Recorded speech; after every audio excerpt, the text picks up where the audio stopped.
Hello everyone and welcome to my YouTube channel. In today's class we are going to talk about phrasal verb. अब phrasal verb English में है क्या, इसकी meaning क्या होगी, अब इसको इंडिकेशन आप किस तरह कर दोगे इसका, तो everything will be learn in this class. So let's get started. अगर आप phrasal verb के बारे में नहीं जानते तो फिर phrasal verb आपको पहले डेफिनेशन जानना चाहिए कि phrasal verb हमारे पास है क्या. तो phrasal verb जो हमारे पास एक verb का एक टाइप होता है.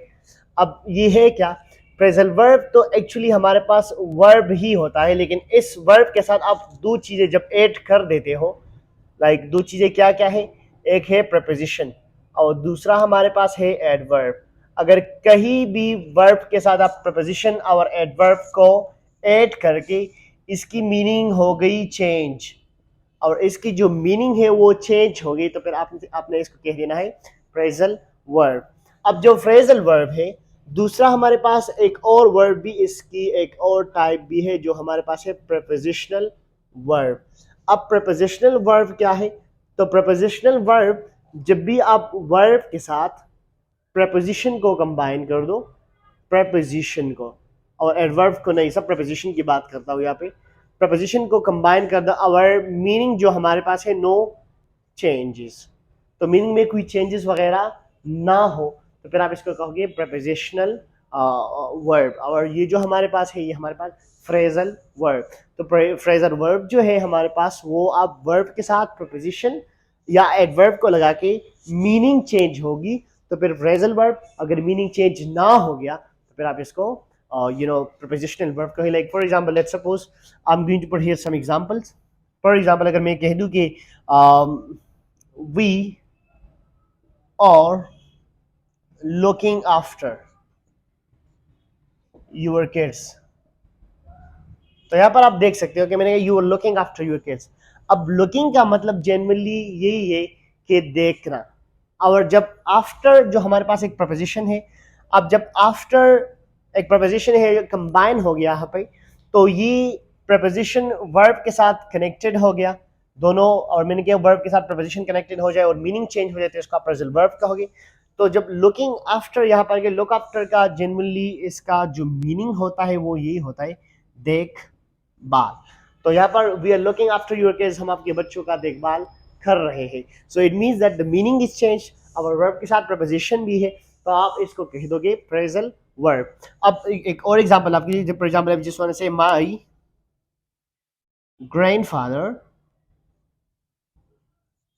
father has passed away. अब यहां पर देख लो, पास्ट जो हमारे पास एक और मीनिंग दे देता है, किसी चीज को पास करने लगे, एग्जाम को पास कर दें तो ये पास वो वाली मीनिंग दे देता है. लेकिन जब आप इसके साथ अवे लगाते हो, जो हमारे पास एडवर्ब है यहाँ पे, अब ये एडवर्ब हमारे पास कनेक्टेड हो गया वर्ब के साथ, और जब भी प्रपोजिशन या एडवर्ब को कनेक्ट कर देते हो मीनिंग चेंज होती है, तो आप इसको कहोगे फ्रेजल वर्ब. तो यहाँ पर पास्ट हमारे पास अवे के साथ कनेक्टेड हो गया, और इसका मतलब ये होता है पहुंच जाना, मतलब वफात पाना, तो आप इसको कह दोगे पास्ट अवे. तो अवे और पास्ट वर्ब और एडवर्ब कनेक्टेड हो गए, मीनिंग चेंज होगी, तो आप इसको फिर से कहोगे is a kind of phrasal verb. अब फ्रेजल वर्ब हमारे पास ज्यादातर इनफॉर्मली इस्तेमाल होता है, मतलब आप इसको फॉर्मली अगर आप कहीं पर लेटर लिख रहे हो, एप्लीकेशन लिख रहे हो, तो इसको इसमें आप फ्रेजल वर्ब इस्तेमाल नहीं कर सकते, और आपने हमेशा कोशिश करना है कि वहाँ पर आप फॉर्मल ही जाए.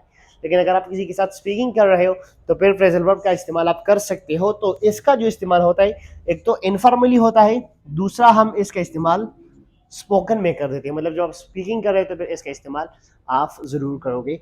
अगर आप जानते हो तब. आप स्टूडेंट ज़्यादातर कंफ्यूज हो जाए कि सर इसकी मीनिंग को, तो हम मीनिंग चेंज होगी, इसका हम याद किस तरह करेंगे, तो आपने इसको याद कर देना है. इसका कोई ऐसा ट्रिक्स नहीं है जो मैं आपको बता दूं कि ये अगर इसके साथ कनेक्टेड हो गए तो ये बन जाएगी. That's not like that. आपने अगर आप रेसलिंग देखते हो तो देखा होगा, जो हमारे पास जॉन सीना एक रेसलर है, वो हमेशा उसके पास एक शर्ट वगैरह कुछ होता है, वो जब भी आता था पहले, अब तो नहीं आता आई थिंक सो. तो जब वो आता था वो क्या करते, उसके साथ एक शर्ट होता था कि उस पर लिखा था नेवर गिव अप. अब जो गिव है उसका इसका मतलब क्या होता है, देना. लेकिन जब अप के साथ ही कनेक्टेड होगी गिव अप, तो इसका मतलब हो गया, गिव अप का मतलब क्विट, किसी चीज को छोड़ना. तो किसी चीज को छोड़ना मीन्स दैट गिव का असल मीनिंग है देना, लेकिन आपके साथ कनेक्टेड हो गए तो इट बिकम छोड़ना। तो मतलब नेवर गिव अप, कभी किसी चीज को छोड़ना मत। Same is the case, get का मतलब है हासिल करना, लेकिन जब हम कहते हैं गेट अप, सो गेट अप का मतलब है उठना, तो मीनिंग चेंज होगी, तो फिर आप इसको कहोगे phrasal verb. So we always use phrasal verb in our daily life, but अगर आप अब तक नहीं जानते तो आप शायद जान गए कि फ्रेजल वर्ब हमारे पास है क्या। और ये अब जहन में ज़रूर रख लो कि इसका जो मीनिंग है वो ज़रूर चेंज होगी। Like for example let's suppose, अब प्रपोजिशनल वर्ब के बारे में थोड़ा एग्जाम्पल मैं आपको बताता चलूँ कि I look at you.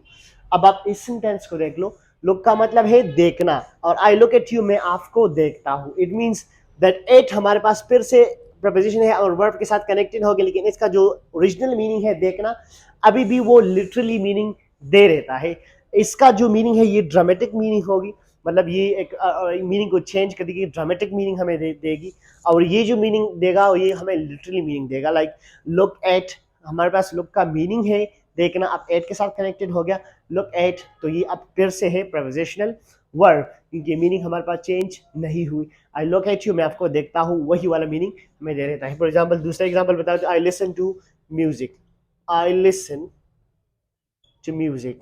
Here in this sentence you can see listen सुनना, to आया है, preposition है, connected हो गया, लेकिन meaning is not changed, and when there is no changes in meaning you will just call it a prepositional verb. appraisal verb preposition verb में दोनों में फर्क साबित हो गया। तो अगर आप स्पीकिंग कर रहे हो तो कोशिश कर लिया करें कि phrasal verb का इस्तेमाल ज़रूर कर दें, क्योंकि ये आपकी लैंग्वेज को ब्यूटीफाई कर देता है, और स्पीकिंग में इसका इस्तेमाल बहुत ज़्यादा होता है। लेकिन आपने सिर्फ इतना फ़र्क रखना है दोनों में कि प्रेजेंट वर्ब में एडवर्ब भी होता है, लेकिन प्रपोजिशनल वर्ब में एडवर्ब नहीं होता, सिर्फ प्रपोजिशन होता है। और दूसरा प्रेजेंट वर्ब की मीनिंग चेंज होगी, लेकिन प्रपोजिशनल वर्ब की मीनिंग चेंज नहीं होगी। And this is what it is, and I hope that the lecture was quite fruitful. If you're new to this video, don't forget to subscribe the channel and wait for the next video. Till then, take care of yourself.